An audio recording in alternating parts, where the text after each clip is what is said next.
Hi, I'm Bernadette Devine, Chapter 23. I wanted to hang around Alpine because my mother was there. I wanted to go home and pursue other serious suspects. I wanted my mother to have been framed or whatever it took for her to be innocent. I wanted to drink. Badly. What I decided I wanted most was a good strong dose of Austin Williams. So instead of going home, I got a motel room, called Austin, and told him I needed him. He made me feel like that made his day, and my spirits lifted. Can you meet me at the rodeo arena? He asked. I'm just finishing up work. Austin worked at the university's stables. I told him I'd be there in 10 minutes. When I arrived, I saw that a student local cowboy competition was going on. Not a real rodeo. Still, my heart sank. I avoided rodeos, real or not, and everything associated with them. I told myself not to be a baby. I would go in, hold my head up, and bring Austin out. Maybe there wouldn't be any bulls. It couldn't get bad unless I thought about Kevin riding and winning for the same club when he was in college. I wouldn't think of it. The answer was simple. When I went in the side entrance, there was a clown riding a donkey into the middle of the arena. The donkey stopped and wouldn't budge no matter what the clown said or which antic he tried. I heard Austin's laughter before I saw him. He was leaning against the cattle fencing that separated the arena and the stalls. When I spotted him, I felt my heart fill up and spill over. I should have come to see him long before now. His love was a salve on my wounds. Austin loved everything about rodeo. I hated everything about it. He especially liked bull riding, which I especially hated.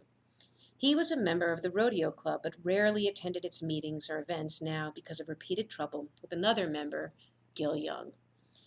Austin was one of many members who supported the sport of rodeo but didn't compete. He was around the animals a lot and was paid by the university to muck the stalls and help feed and water the horses and other animals in the corrals there. He used to hang around and watch when the rodeo team was practicing. Once, after he and Gil had words at a club meeting, Austin was watching the practice. Gil was showing off on his horse. He noticed Austin and didn't like it, even though he was only leaning against the fence to observe, not bothering anyone. Gil yelled, "What are you looking at, retard?" Unused to such treatment, Austin looked around, searching for someone else, not understanding that Gil would say such a terrible thing to him. This caused laughter among the onlookers, and Austin ran and hid in the stalls. This rough treatment of a handicapped man did not sit well with some of the other team members, and they had a loud argument with Gil. After that practice, when nearly everyone had gone, Gil physically assaulted Austin, sending him flying into a fresh pile of horse manure that Austin had recently shoveled from the stalls. Gil and his followers laughed and sauntered off. Austin had not been physically hurt, but his pride and his self-confidence were wounded. It took a long time for him to recover from that incident. Gil was a senior who competed and took rodeo and himself seriously. He believed club members who didn't compete were pussies and liked to announce it loudly. He found Austin's excited outbursts irritating.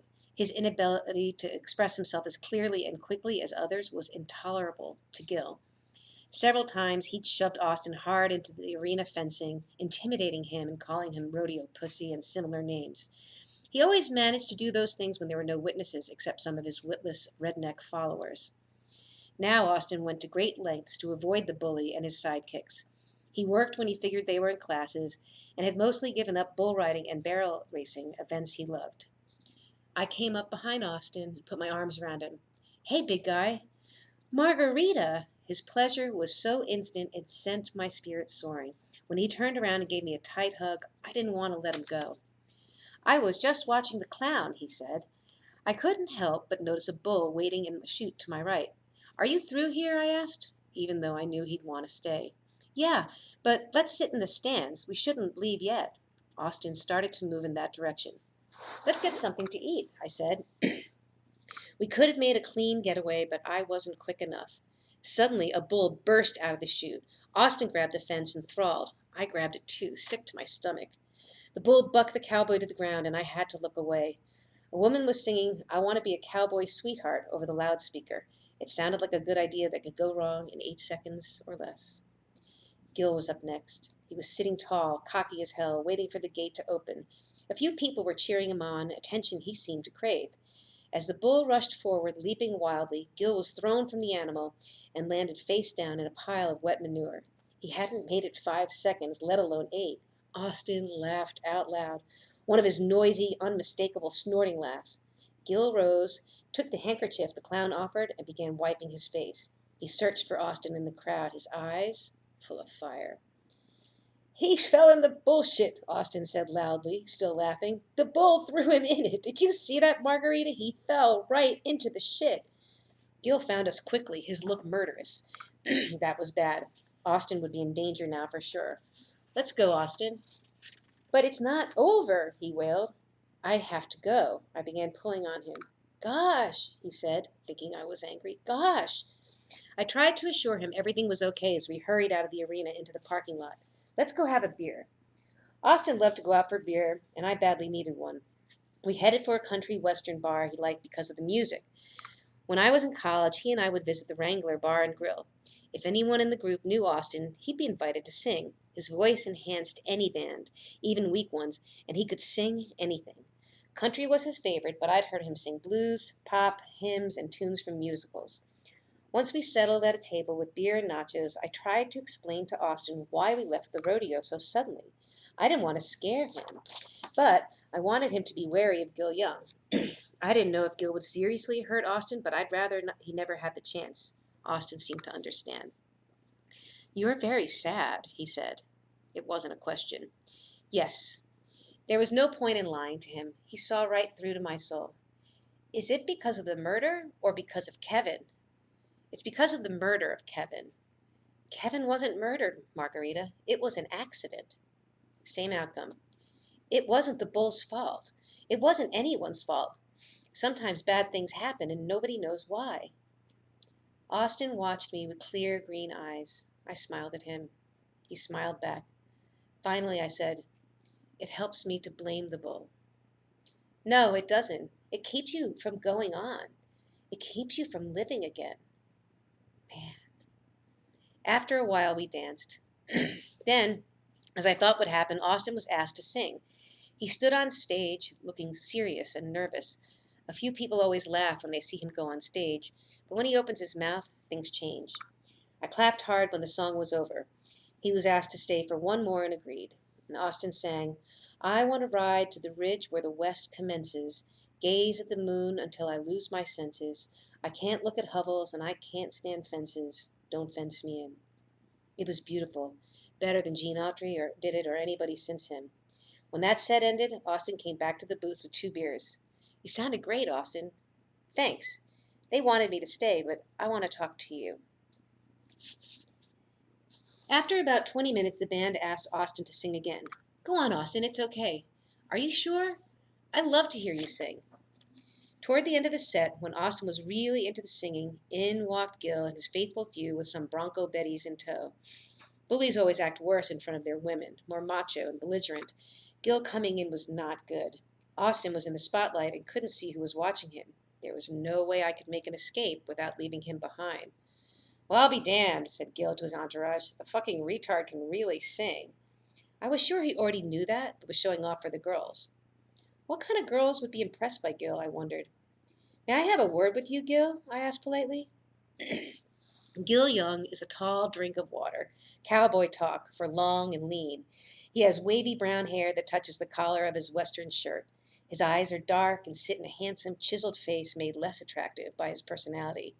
To know him is to think he's really not all that hot. He thinks he is, though, and I realize that because I was looking him over, he assumed I was coming on to him. Crap. The entourage turned to look when I spoke. "About what?" Gil said casually, making sure I got the impression he couldn't care less what I had to say. I had his attention, though. On stage, Austin was singing "My Shoes Keep Walking Back to You" to a now clapping and cheering crowd. I had to move closer to Gil to be heard. "I want to talk to you about Austin Williams," I said. "The retard?" This caused one of the women to giggle. I glared at her, and the laugh stopped almost as abruptly as if I'd slapped her in the face, which I would have enjoyed. "He has a name," I said. "It's retard," said one of Gil's followers, who was wearing super tight jeans so tight I could see the outline of his entire package. Not that I was looking. He was also wearing cowboy boots with shiny spurs, but I had the feeling he never participated in rodeo. He pushed his sweat-soiled hat back on his head to get a better look at me and started to take a cigarette from the torn pocket of his western shirt. I'd be careful about name-calling, I said. Aw, you jealous? You want your own special name? I turned from the bogus cowboy to face Gil. Please, let me have a word with you over at the bar. I chose the bar because Mike, the owner of the joint, was standing there listening to Austin and was one of Austin's biggest fans. He also liked me, and I knew if Gil started something, he'd throw him out without hesitation. Also, Mike was built for bouncing, with well-developed arms and a thick neck. He worked out and looked like it. He was a man I wanted on my side when the Cowboys stampeded. Suddenly, Gil turned gentlemanly. What are you drinking? He eyed me like I might want to get it on with him, and he didn't want to miss the opportunity. Corona, I said, and he indicated to the bartender that we'd have 2 of them. So what about the retard? You say he's a friend of yours? You aren't screwing him, are you? Now, that'd be kinky as all get out. I held up my hand. Whoa there. She's gay, said a man sitting on the stool next to me. Aren't you? He leered at me. He had seen me there before with Vic and Morgan, my lesbian friends. We had been dancing and drinking, and he had assumed whatever he wanted to. I ignored him and said, Gil, look, I want to tell you that Austin has Down syndrome. He was born with an extra chromosome that causes certain attributes. Yes, he's somewhat retarded in ways, advanced in others. He can understand all the meanness you heap on him, and he gets his feelings hurt, just like anyone else.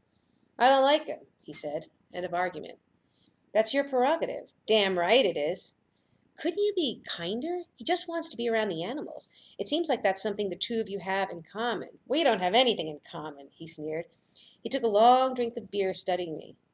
I think you're fucking him. Is a big dick one of his special attributes? Will you get off that? He's like a brother to me. I'm telling you, she's a dyke, said my shit-faced friend on the next stool, still leering at me. Shame, he added. I have a big dick, said Gil, absently touching his crotch. Want to see it? She don't like dick, insisted the drunk. It was a comedy routine gone wrong. Mike had caught wind of the conversation and moved closer. He was ready for trouble, his powerful arms folded over his chest. All I'm asking, I continued, is that you treat him like a person. He has feelings like everyone else. He's not some cartoon character for you to poke fun at. I knew I was pleading and hated it, but I desperately wanted him to leave Austin alone. I desperately wanted to kick his ass, too, but I didn't have much hope of doing it with his crew spread out around the bar, waiting for trouble. Also, I realized I was still in Sheriff Ben's County, and I couldn't be caught drinking beer and making a scene. You are fucking him, Gil whispered. You really are. I felt sure my drunken neighbor was starting to say something, so I turned toward him. Just save it, will you? I'm saving it for you, honey, he said, and waved a hand in the general direction of his crotch. Okay, said Gil, standing closer. I'll never bother him again if you'll go out to my truck with me. I want to feel those sexy lips on my... That's it, roared Mike. He leaned across the bar into Gil's face. I've heard enough. This is not a brothel. I've told you this before, Gil. Now shape up or get out and do one or the other right now. I was just leaving, Gil said, and then to me, my truck, sweet lips? In your dreams. I'm telling you, she's a... Yeah, I know. She's a dyke. Gil stood, smoothing his jeans and looking up and down slowly.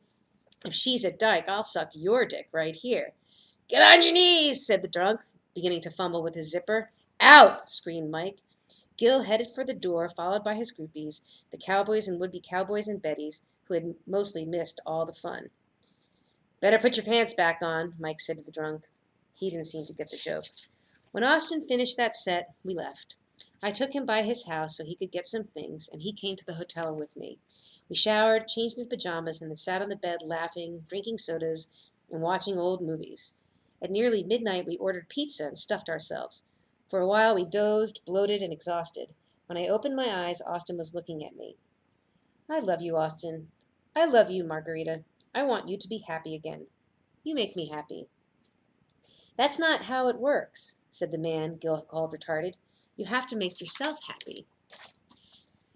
Okay, true. What I mean to say is that you make that easy when I'm with you. Austin put his arms around me and pulled me close. Tell me why you're not better.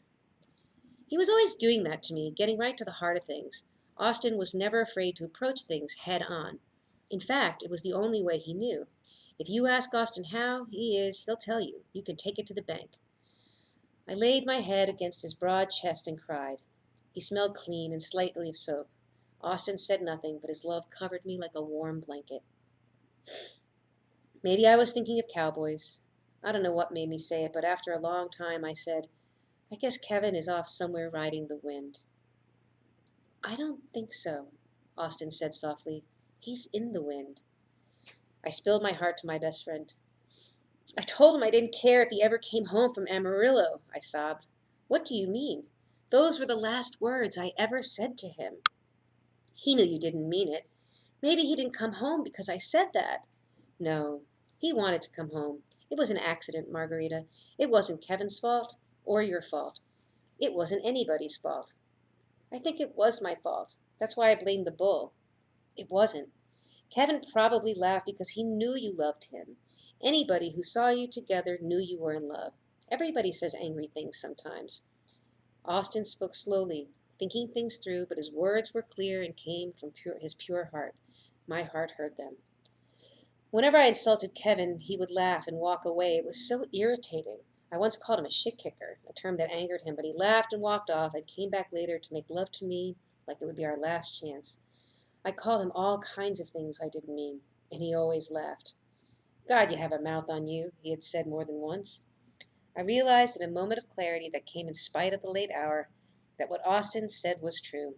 Kevin had known my heart. If he could have chosen, he would have chosen to come home. I felt the weight of 100 bulls lift off my heart, and I slept like a baby, cuddled against the best man I knew, apart from Kevin.